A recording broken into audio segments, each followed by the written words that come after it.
नमस्कार, स्वागत है आप सभी का। देवभूमि देख रहे हैं आप, मैं हूं आपके साथ कृतिका। बुलेटिन की शुरुआत करेंगे। उत्तराखंड में विवादित परीक्षाओं को लेकर आज यूके ने बड़ा फैसला लिया। स्नातक स्तरीय भर्ती परीक्षा वन दरोगा और सचिवालय रक्षक में गड़बड़ी पाए जाने के कारण इनको फिर से कराए जाने का फैसला लिया है, जबकि कनिष्ठ सहायक, व्यक्तिगत सहायक, पुलिस रैंकर, उप निरीक्षक, कर्मशाला अनुदेशक, वाहन चालक, मत्स्य निरीक्षक और मुख्य आरक्षी दूरसंचार भर्ती पर निर्णय लेने के लिए विधिक राय ली जाएगी।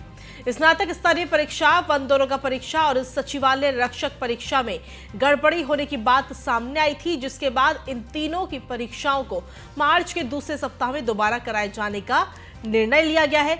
और खास बात यह है कि इन तीनों परीक्षाओं में नकल में पकड़े गए अभ्यर्थियों को शामिल नहीं होने दिया जाएगा। यही नहीं, इससे पहले भी जिन अभ्यर्थियों ने फॉर्म भरे थे, सिर्फ वही परीक्षार्थी इसमें परीक्षा दे सकेंगे।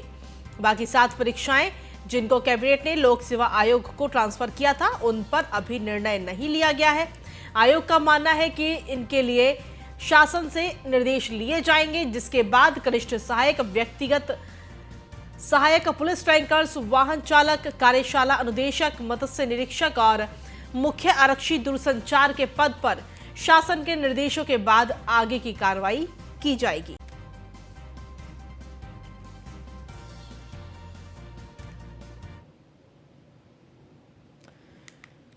तो आपको बता दें कि कौन कौन सी परीक्षाएं आज कैंसिल की गई यूके की तरफ से। वन दरोगा भर्ती परीक्षा जो थी उसे आज कैंसिल किया गया है।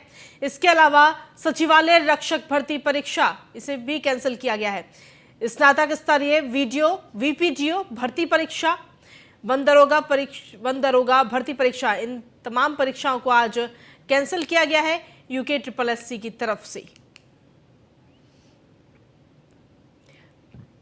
और किन परीक्षाओं पर विधिक राय के बाद फैसला लिया जाएगा वो आपको बता दें।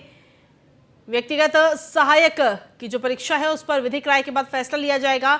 पुलिस रैंकर्स, उप निरीक्षक की जो परीक्षा थी उस पर भी विधिक राय के बाद फैसला लिया जाएगा। वाहन चालक की परीक्षा पर विधिक राय के बाद फैसला होगा।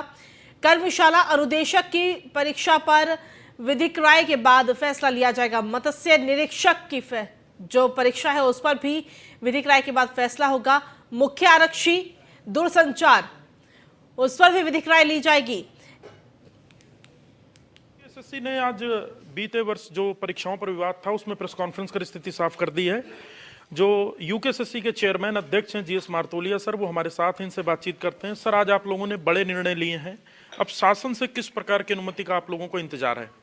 नहीं, हमें शासन से ओवरऑल कहीं तो कोई अनुमति की, केवल एक जो अभी 7 एग्ज़ाम जो हमारे हैं वो बीच में एक्ट में अमेंडिंग करके संघ लोक सेवा आयोग को भेज दिया गया था। उसमें अलग अलग मत हैं, हमारा अलग मत है, दूसरे विशेषज्ञ का अलग मत है। तो हम लोगों ने बेहतर समझा कि इस बार गवर्नमेंट का लॉ डिपार्टमेंट से इसकी राय ले ली जाए और राय लेने के बाद इसमें हम आगे कार्रवाई करेंगे। इसमें प्रोसेस हमारा पूरा हो गया है, एक बार राय मिल जाएगी तो उसको आगे बढ़ाएंगे।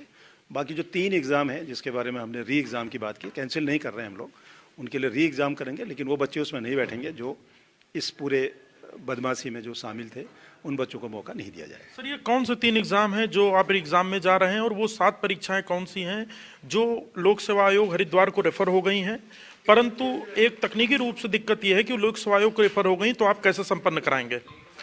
नहीं, उसमें जो री एग्ज़ाम कर रहे हैं, जिसमें दोबारा एग्ज़ाम कराना है, उसमें हमारा एक तो स्नातक स्तरीय एग्ज़ाम है और एक वन दरोगा है और एक सचिवालय आरक्षी है। 3 तो ये हैं। उसके अलावा जो एलटी वाला नहीं था प्रॉब्लम, एलटी वाला हम लोगों ने कल रिजल्ट निकाल दिया, आपको पता ही होगा। इसके अलावा पुलिस रैंकर्स हैं, कनिष्ठ सहायक, इंटरमीडिएट सहायक है, व्यक्तिगत सहायक और आशुलिपिक, और वाहन चालक, अनुदेशक, कर्मशाला अनुदेशक, मत्स्य निरीक्षक, मुख्य आरक्षी दूरसंचार, ये वो एग्ज़ाम है जिनके बारे में हम थोड़ा कन्फ्यूज़न है, तो उसको हम ठीक करेंगे, उसके बाद इसको आगे करेंगे। युवाओं से सर क्या अपील करेंगे? उनको बड़ी उम्मीद थी पर वो री एग्जाम में जा रहे हैं, तो क्या आप अपील करेंगे? कुछ युवा बाहर भी आ गए, आप सुन रहे होंगे, वो हल्ला भी कर रहे हैं और हंगामा भी कर रहे हैं। देखिए, मैं बिल्कुल इस चीज़ को महसूस कर सकता हूँ कि अगर एग्ज़ाम में अनिश्चितता रहती है तो उन व्यक्तियों को वाकई परेशानी होती है, हार्डशिप होती है, जिन लोगों ने मेहनत से एग्ज़ाम दिया हो। लेकिन दूसरी तरफ हमको ये भी देखना चाहिए कि कोई भी अगर परीक्षा में दूषित हो गया, टेंटेड हो गया, नकल कर लिया आप लोगों ने, तो वहाँ पर इतनी गुंजाइश नहीं है कि हम सेग्रीगेट करें, इसने नकल किया, इसने नहीं किया, बहुत मुश्किल है। इसलिए बेहतर ये है कि हमें नए एग्ज़ाम करा करके दोबारा एग्ज़ाम करना चाहिए। मेहनती बच्चे निश्चित तौर पर मेहनत करेंगे, अच्छा करेंगे। शॉर्टकट वाले फिर भी नहीं आएंगे, लेकिन जो मेहनत करेंगे उनका फल उनको मिलेगा। हताश होने की ज़रूरत नहीं है। हमारी कोशिश है कि मार्च तक इस एग्ज़ाम को करा दें, और आप मेहनत करेंगे तो उनके इसका फ़ायदा होगा। निश्चित तौर पर उनका हताहत नहीं होना चाहिए। एक और मेहनत है, मेहनत करोगे तो निकलोगे। और इसलिए मेरा युवाओं से है कि ये कोई फ़ायदा नहीं शोर शराबा करके या कोई आंदोलन करके, होना कुछ नहीं है। अगर आप सारे हिंदुस्तान के कमीशनों का अगर पुराना इतिहास देखेंगे, लोगों ने री एग्ज़ाम कराया, पूरी नई विज्ञप्ति जारी कर दी, जहां संख्या 50, 5,000, 10,000 और बढ़ गई। लेकिन कम से कम हम ये नहीं कर रहे हैं, उन्हीं बच्चों का कर रहे हैं जो बच्चे अपीयर हुए थे। उनके लिए एक पॉजिटिव थिंकिंग के साथ हम आए हैं। और मेरा मानना है, और एक हमारे हाई कोर्ट का भी, हमारे उत्तराखंड हाई कोर्ट में भी इस तरह के डिसीजन पहले भी हुए हैं, उनको मेहनत करनी चाहिए, बहकावे में ना आए, अपनी तैयारी करें और बेहतर भविष्य की तरफ अपना ध्यान दें। सर 2023 के लिए क्या कोई कैलेंडर आ रहा है आयोग का? युवाओं को बड़ी उम्मीद है क्योंकि अब सारी परीक्षाएं लोक सेवा आयोग की ओर चली गई हैं। क्या सिस्टम ठीक हो चुका है या कुछ और सुधार की भी आवश्यकता है? देखिए, सिस्टम तो कभी ठीक, क्या मतलब सुधार की गुंजाइश तो हमेशा रहती है। और हमारी कोशिश है कि हम जल्दी इसको अपने, जो हमारा मैंडेट है, जो हमको काम दिया जाता है, जो हमारा काम है, उसको हम जल्दी पटरी पर लाएं और अपना नए साल में भर्तियों को करने का काम हम प्रारंभ करें। और इसको हम बहुत जल्दी इसको शुरू करने की कोशिश करेंगे। तो ये थे यूकेएसएससी के चेयरमैन जीएस मर्तोलिया, जिन्होंने साफ कहा है कि युवा जो परीक्षा दे चुके हैं निराश ना हो, मेहनत से वो परीक्षाओं को दोबारा क्लियर कर सकते हैं। परंतु ऐसी भी परीक्षाएं जिसमें एलटी शामिल है, जिसमें विवाद नहीं था, उसको यूकेएसएससी ने क्लियर भी किया है। थोड़ा वक्त दीजिए, मार्च तक इन परीक्षाओं को दोबारा कराए जाने की कोशिश की जा रही है। कैमरा सहयोगी संदीप के साथ सुदीप, जैन न्यूज 1 इंडिया, देहरादून।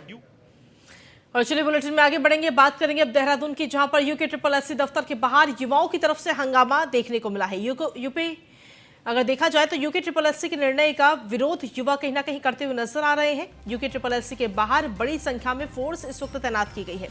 परीक्षाएं कैंसिल करने का विरोध इस वक्त युवा कर रहे हैं। दरअसल आपको बता दें कि कई सारी ऐसी परीक्षाएं हैं जिनको कैंसिल किया गया, जिनमें पाया गया कि उनमें नकल हुई है या उस प्रकार की जो भी शिकायत रही जिसकी वजह से इन परीक्षाओं को कैंसिल किया गया।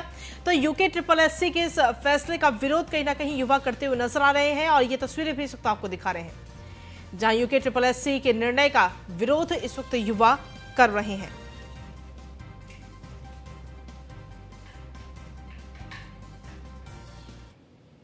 ने अपनी लंबित परीक्षाओं को लेकर आज जहां फैसला लिया है, तो यूकेएसएससी दफ्तर के बाहर बहुत बड़ी संख्या में युवा हैं जो परेशान हैं, नाराज हैं, हंगामे भी कर रहे हैं और आरोप भी लगा रहे हैं। युवा अभ्यर्थी हैं, उनकी आंखों में आंसू भी है, इनकी कुछ नाराजगी, इनसे बातचीत करते हैं। क्या हुआ आज पीसी के बाद, आप लोग क्यों दुखी हैं? यूके ने पहले तो हमारा एग्जाम लिया, हमारे 2 साल बर्बाद करे, फिर अभी हमें कहा कि एसटीएफ रिपोर्ट देगी तब जाके हम निर्णय लेंगे। कहाँ है एसटीएफ की रिपोर्ट? पहले रिपोर्ट तो दिखाओ। How can you sign it and say it is cancel? हमने अपना टाइम दिया है, हमने 15 किलोमीटर दौड़े, हमारे पैरों में छाले पड़े, तुम्हारे पैरों में छाले नहीं पड़े। हमने पढ़ा है रात दिन, पढ़ के देखो कैसा होता है। कोई इतना इजी नहीं होता है कि पढ़ो और पेपर दो और 2 साल बाद उसे कैंसिल कर दो। 4 साल टोटल लग गए, इतना इजी नहीं है। अगर तुम्हें हिसाब करना आता है, आज अगर हमारे सीएम धामी सर वो न्याय की बात करते तो पहले हमारे 4 साल वापस लाए, जो हमारे 2019 था वो लाए आज यहाँ पर। क्या नाराजगी आपकी? 2014 से ये यूके आयोग बना हुआ है। 17 सितंबर 2014 से 2015 एसआई का पेपर है जो पहली बार लीक हुआ था इनका, उसमें भी हाकम सिंह और उसका पूरा गिरोह सम्मिलित था। 2018 क्लर्क का पेपर हुआ, उसका टॉपर अभी तक इन लोगों ने रोक के रखा हुआ है। हमारी खुद एसराजू से बात हुई है, उन्होंने हमें खुद बताया हुआ है कि अभी तक उसका रिजल्ट रोक करके रखा गया क्योंकि उस पेपर में भी पेपर लीक और धांधली जैसी घटनाएं हुई थी। 2019 फॉरेस्टर का पेपर लीजिए, 2021 के इन लोगों ने 11 पेपर करवाए, सारे आरएमएस कंपनी ने, उसमें एलटी का भी पेपर था, उसको छोड़ करके सभी को हमारे पेपर को निरस्त करवा दिया। अगर इतने ही ईमानदार थे ये लोग तो उसकी भी जांच करवाते ना पहले एसटीएफ से, उसकी जांच क्यों नहीं करवाई गई?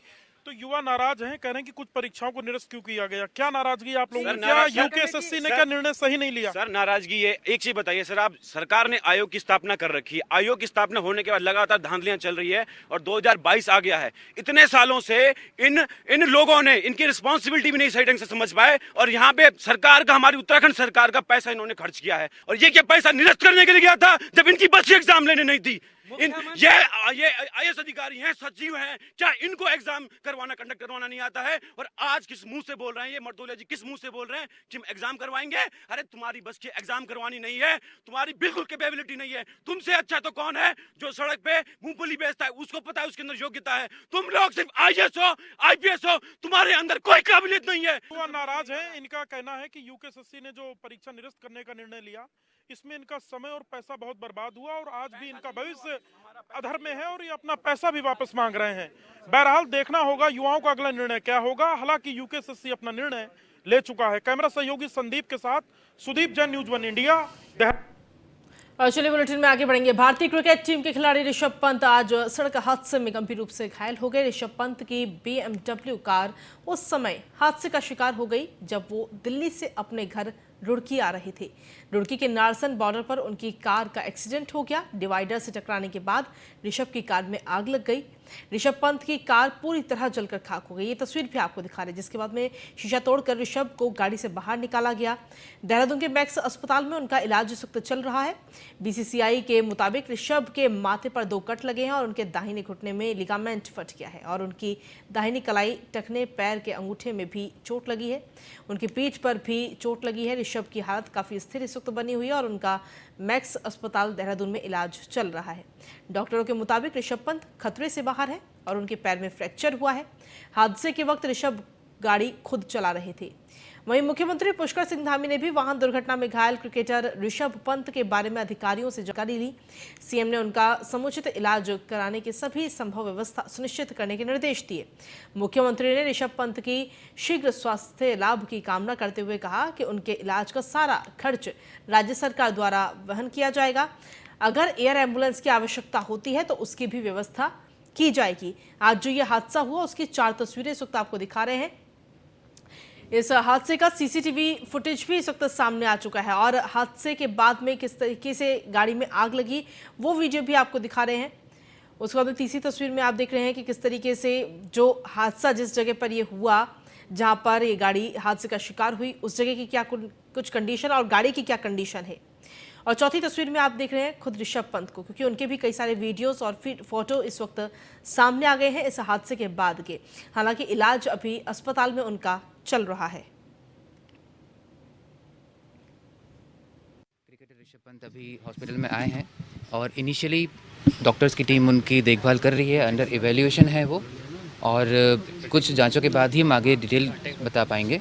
और फिलहाल वो स्थिर हैं और ऐसी कोई चिंता की बात अभी लग नहीं रही है। डॉक्टर्स की टीम पूरा इवैल्यूएशन कर ले, उसके बाद एक डिटेल मेडिकल बुलेटिन उसके बाद अभी टीम उनसे बात भी कर रही है और उनके कहे अनुसार उनको जहाँ जहाँ के ऊपर चोट है उस हिसाब से वो इवैल्यूएशन भी कर रही है। अभी ऑर्थोपेडिक्स जो कि हड्डी रोग विशेषज्ञ होते हैं और प्लास्टिक सर्जन जो कि एब्रेशन वगैरह अगर कुछ चोट लगती है उसका मेन उसी का इलाज हम कर रहे हैं। बाकी जो अंदर की पूरा इवैल्यूएशन के बाद ही कोई हम देख पाएंगे कि अगर कोई गंभीर चोट है या नहीं है। बार इवैल्यूएशन पूरा हो जाए उसके बाद ही हम कुछ आगे बता पाते हैं। नहीं, अभी अंडर इवैल्यूएशन ही है, एक बार पूरा पता लग जाए फिर हम बॉडी पेन जी अभी खतरे।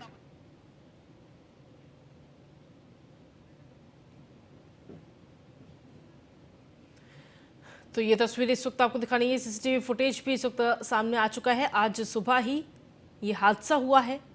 घटनास्थल की तस्वीर आपको दिखा रहे हैं और उसके बाद में कार की क्या कुछ हालत हुई है वो भी आपको दिखा रहे हैं, क्योंकि हादसे के बाद में कार में आग लग गई थी जिसकी वजह से कार पूरी तरह जलकर खाक हो गई। अधिक जानकारी के साथ विशेष संवाददाता सुदीप जैन जुड़ गए हैं। सुदीप, अभी फिलहाल क्या कुछ स्टेटस है इस वक्त ऋषभ पंत का, उनकी तबीयत कैसी है? देखिए, ऋषभ पंत फिलहाल मैक्स अस्पताल में हैं और उनकी हालत स्थिर है, या यूं कह सकते हैं कि वो खतरे से बाहर हैं। जैसा कि सुबह ही हमने जानकारी दी थी कि इनके पैर में चोटें आई हैं और हो सकता है फ्रैक्चर जैसी स्थिति हो, तो बीसीसीआई का जो प्रेस रिलीज आया है उसमें लीगामेंट में चोट होने, पीठ पर चोट होने और माथे पर 2 कट होने की बात कही गई है। फिलहाल उनका एमआरआई आज करा लिया गया है और जो एक्सपर्ट डॉक्टर है वो एमआरआई रिपोर्ट का अध्ययन कर रहे हैं। उनकी हालत खतरे से बाहर है और परिजन भी ऋषभ पंत के मैक्स अस्पताल आए हैं, क्योंकि आज उनकी मां का जन्मदिन भी था जिनको सरप्राइज देने के लिए वो तड़के सुबह आ रहे थे। जी चलिए, शुक्रिया तमाम जानकारी देने के लिए सुदीप। तो क्रिकेटर ऋषभ पंत के एक्सीडेंट से जुड़ी सबसे बड़ी खबर आप तक पहुंचा दे, जहां हरियाणा रोडवेज के चालक परिचालक के कारण ऋषभ पंत की जान बची है। दरअसल ऋषभ के एक्सीडेंट के समय पीछे चल रही थी हरियाणा रोडवेज की ये बस। चालक सुशील और परिचालक ने हादसे की सूचना 112 पर दी। पुलिस ने बिना समय गंवाए ऋषभ पंत को अस्पताल भेजा। ऋषभ पंत की मां को भी इस हादसे की जानकारी दी गई। एसएसपी अजय सिंह के मुताबिक मामले में जांच अभी फिलहाल की जा रही है कि आखिर ये हादसा क्यों हुआ है।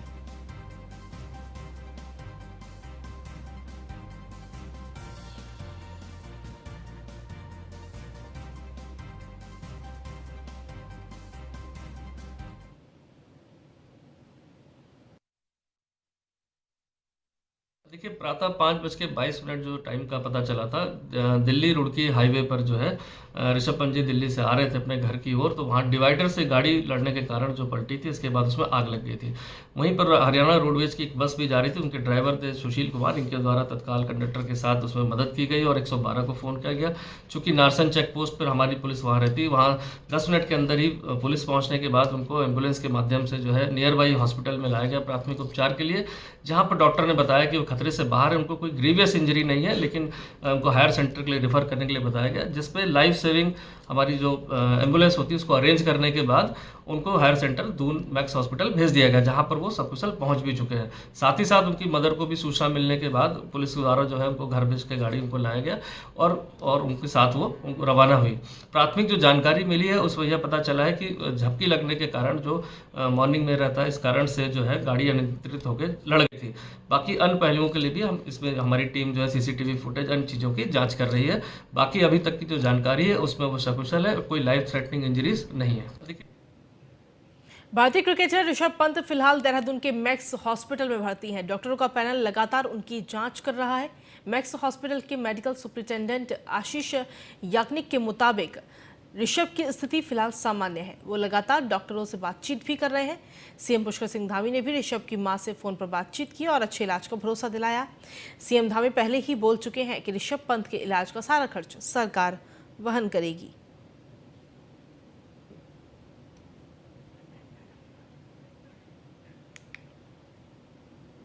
कैबिनेट मंत्री प्रेमचंद अग्रवाल ने मैक्स अस्पताल पहुंचकर क्रिकेटर ऋषभ पंत का हालचाल जाना। प्रेमचंद अग्रवाल ने बताया कि ऋषभ पंत ठीक हैं, घबराने की कोई जरूरत नहीं है, क्योंकि ऋषभ पंत खतरे से बाहर हैं। उनकी मां से बातचीत हुई जो वहां पर मौजूद है। डॉक्टर सही ट्रीटमेंट दे रहे हैं और जरूरत पड़ी तो सरकार उन्हें एयर एम्बुलेंस के जरिए बाहर भी ले जाने के लिए तैयार है। ऋषभ के इलाज का पूरा खर्च राज्य सरकार उठाएगी।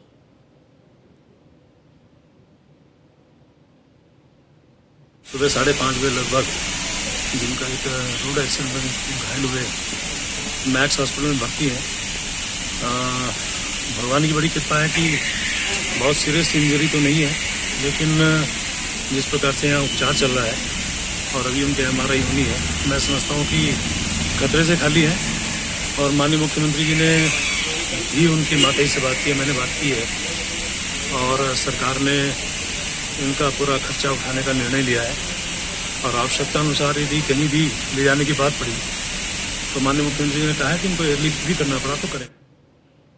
चमोली के जोशीमठ क्षेत्र में भू धसाव जैसी घटनाएं सामने आ रही है और इस वजह से कई क्षेत्रों के अस्तित्व पर संकट के बादल भी मंडराने लगे हैं।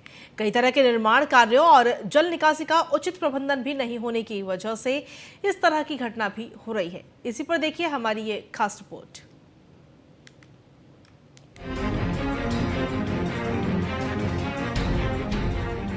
चमोली के जोशीमठ शहर के अस्तित्व पर संकट मंडरा रहा है।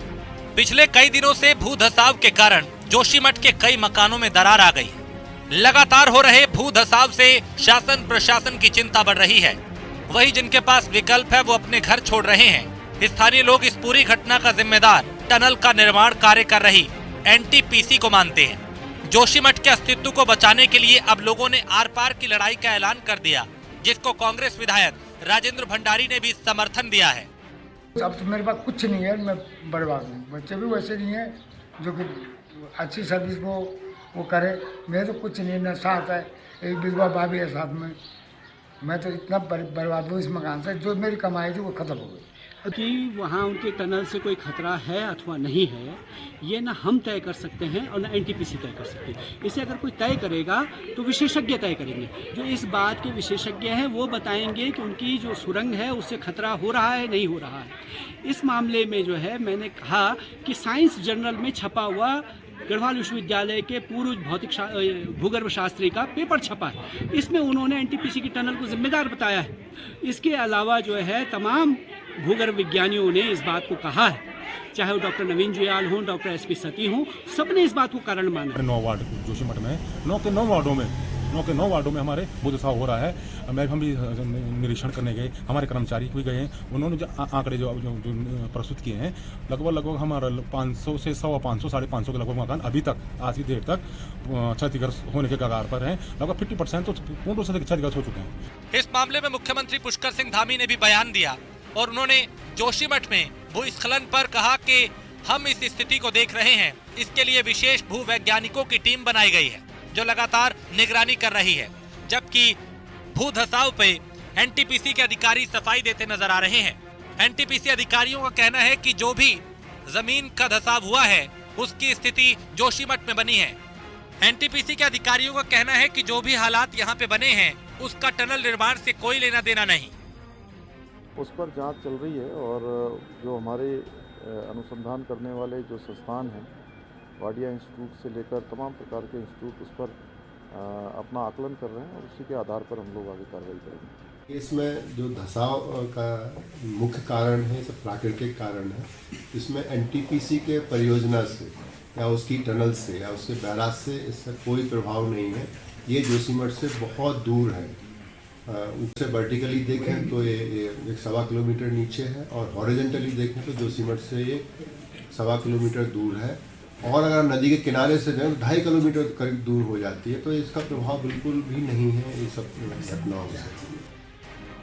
वहीं आपदा प्रबंधन के अपर मुख्य कार्य अधिकारी पीयूष रोतेला का कहना है कि जोशीमठ शहर में निर्माण अधिक हो रहा है, पानी की निकासी सही तरीके से नहीं हो रही। जोशीमठ भी इसी तरह का स्थान है जहाँ पर काफ़ी ज़्यादा लूज डेब्री के ऊपर वो बसा हुआ है और ऐसे स्थानों पर कई बार क्या होता है कि पानी का रिसाव अगर ज़मीन के अंदर ज़्यादा हो रहा है तो उसकी वजह से जो फाइन पार्टिकल्स हैं वो क्ले के हो सकते हैं, सिल्ट हो सकती है, वो पानी के साथ बह जाते हैं और बीच में जो जगह उसकी वजह से बचती है जिसको fine washing away of fines बोलते हैं, तो उसकी वजह से ऊपर से सब्सिडेंस होता है। जोशीमठ में भी कुछ इसी तरह की प्रक्रिया चल रही है जिसकी वजह से जो घरों से निकलने वाला पानी है या बरसात का पानी है वो ज़मीन के अंदर जा रहा है, उसी की वजह से भूधसाव की प्रक्रिया वहाँ और काफ़ी। बता दें कि इस पूरे इलाके का अध्ययन रुड़की IIT और वडिया संस्थान कर रहा है। वैज्ञानिकों की टीम लगातार इस इलाके का निरीक्षण कर रही है। अध्ययन पूरा होने के बाद जल्द राज्य और केंद्र सरकार को इस क्षेत्र की रिपोर्ट सौंपी जाएगी। फिलहाल इस पूरे क्षेत्र में जिस तरह के हालात हैं वो भयानक है। राज्य सरकार को चाहिए कि जल्द से जल्द कोई इंतजाम इन गांव के लोगों के लिए करे। न्यूज़ 1 इंडिया के लिए विशेष संवाददाता सुदीप जैन की रिपोर्ट। और चलिए देवभूमि में आगे बढ़ते हैं, बात करेंगे अब मसूरी की, जहां विंटर लाइन कार्निवल के चौथे दिन ठंड के बावजूद पलाश सेन के यूफोरिया बैंड ने समा बांध दिया। इस मौके पर पलाश सेन और उनकी टीम ने 90 के दशक और वर्तमान के कई गाने नए नए अंदाज में गाए, जिससे दर्शक झूमने को मजबूर हो गए। इस कार्यक्रम में बतौर मुख्य अतिथि पहुंचे मुख्यमंत्री पुष्कर सिंह धामी की पत्नी गीता धामी भी मौजूद रहीं।